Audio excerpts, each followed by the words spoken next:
So this week we ask, can the prayers of the Welsh nation inspire and bring about a miracle in the Six Nations? Doubt it.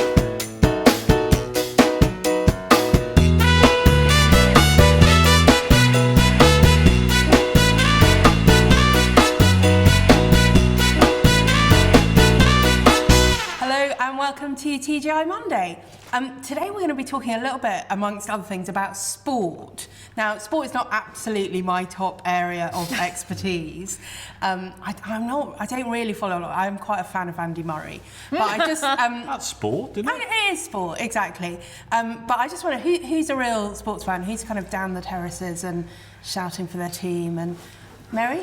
I used to play rugby for Shrewsbury. Oh, really? Ladies. Wow. What sort of, I won't say what part do you play, that's not what they say, is it? What position? I used to run up and down the wing and try and avoid tackles. Ooh. No. I used to play on the wing. I used to play on the wing and in the centre. You have to be fast on the wing, don't you? Yeah, that's all I know. I was so surprised when I ended up being fast. It was quite a shock. Because someone's chasing you. That generally makes us a bit faster. Very good. What about you boys? Not team sports. No. Really? No, not team sports, man, at all. So what other sports are there? Well, Sorry, this is so clear. Individual sports, you know, like tennis. So clearly not my area of expertise. Tennis and darts. I'm like Zoe. I do snooker. No, but it makes you sound like you're into something else. I do taekwondo. We both do martial arts. You both do martial arts and non-team sports. I also horse ride. Oh, wow. So, yeah. Good. And how you've brought the England rugby top? It's not mine. That's my Andrews, because he supports England with rugby. Okay. Oh my goodness, that must be Is that for like betrayal? No, it's a sign of unity. There's a lovely picture we took in the World Cup last year when we won of Andrew in his England top and me in my Wales top watching the game together. So we do watch the games together, which is good. And when you say we won, what part did he play in that? Me? Well, I am Welsh, so we won.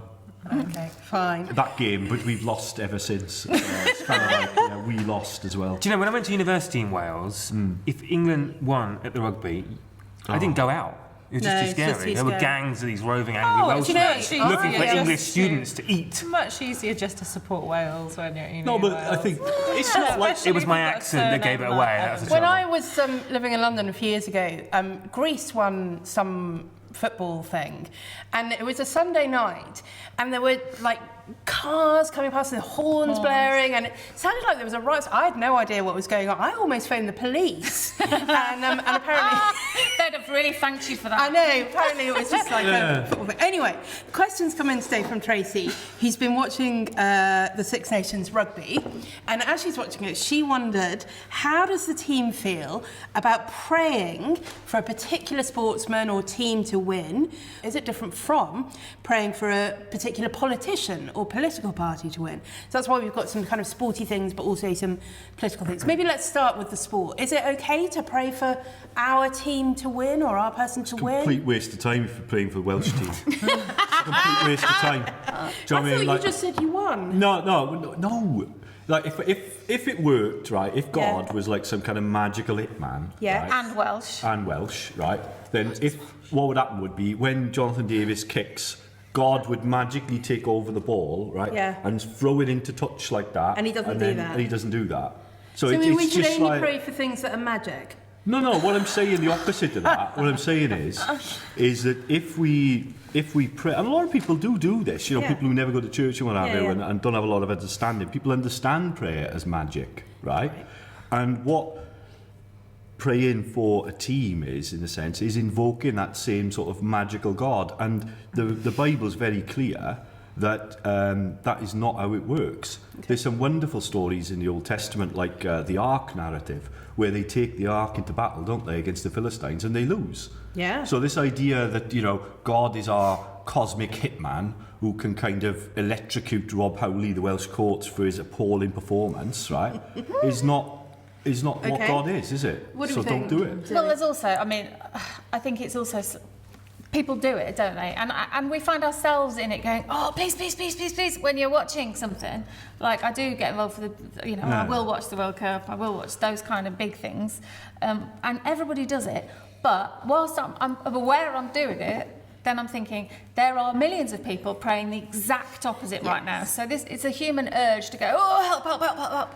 But obviously, we need to know that God is far more interested in how we behave the rest of the time, as well as how we are in sport, and that it's definitely not okay to assume that God is more on the side of one particular team or one particular nation. Yeah. I have a very different take on this. You know, we are told in 1 Thessalonians 5, you know, to pray without ceasing. Yeah. But we're also told in Philippians 4 that we're meant to be praying and bringing everything to God in prayer.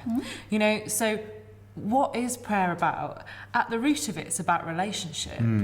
So if by taking the things that we care about to God, he knows more about us and we get to see more about him. That he's not trying to say that if we're a good girl, we're going to get, well, if I'm a good girl, I mean, if you're a good boy, Hal, but if I'm a good girl, I'm going to get what I want. Actually, it's about sharing my desires, my wants, everything about who I am with God.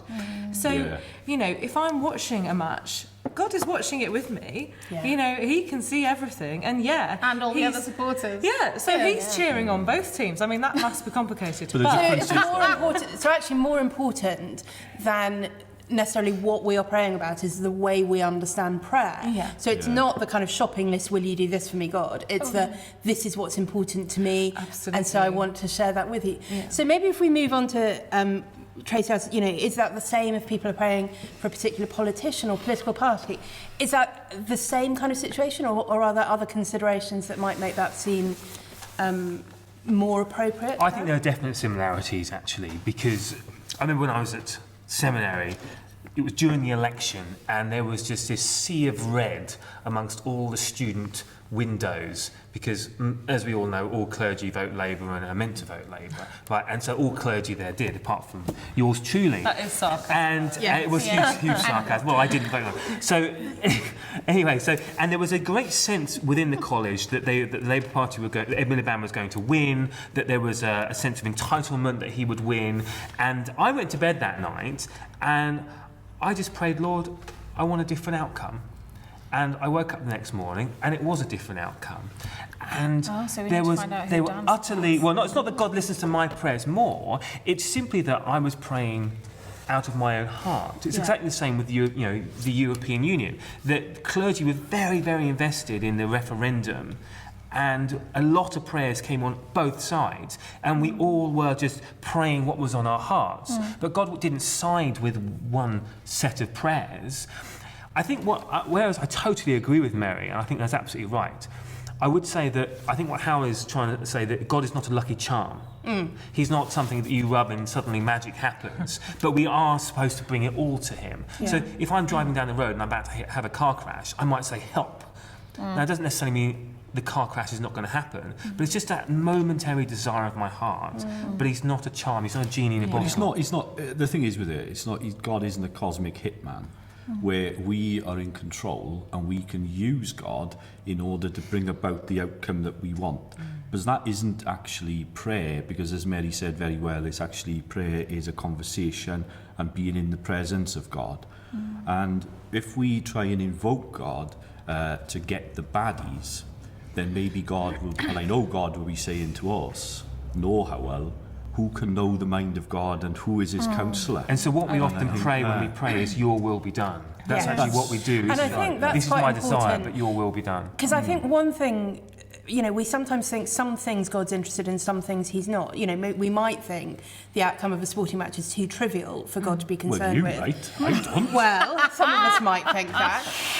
Whereas, you know, the outcome of an election, for example, you might think is much more serious. But actually, God is invested in everything. And that's not, again, to say he'll necessarily do exactly what we want. But I don't think we need to be worried about bothering him about things that maybe seem too small. But you can say, well, does sport matter in that sense? No, it doesn't. I mean, you know, but then does finding a parking space matter in the scheme of things? No, it doesn't. And actually, the one time where I really noticed sport making a difference, I used to live in Gillingham in Kent, which was a, you know, it was a terrible rivals with Brighton. Yeah, and you know, a place with a lot of unemployment, a lot of poverty, a lot of social problems.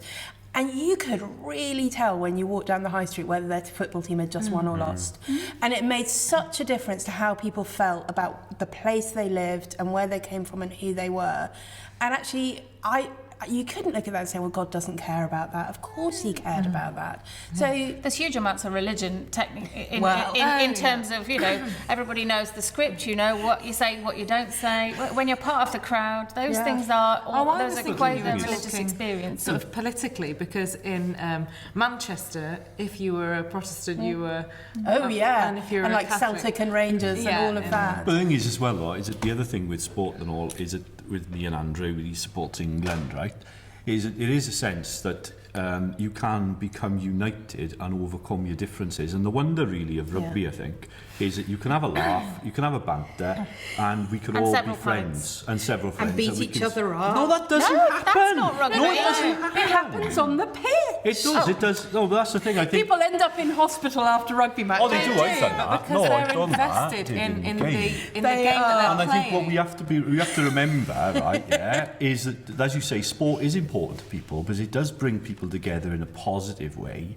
And I think that one of the wonders of us coming together, especially where we pray that we will enjoy it together and we will be brought closer It can together. do that. It can also And divide people. It can, yeah.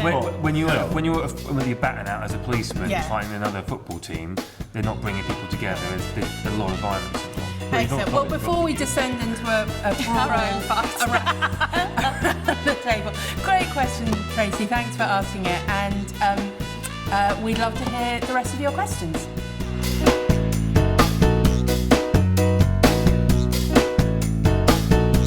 Whatever team you support, thanks for watching. Keep joining in with the conversation in all the usual places, Facebook, Twitter and YouTube. See you next time. Take Glenn's cap off. No, right. We're all experts now. Everyone.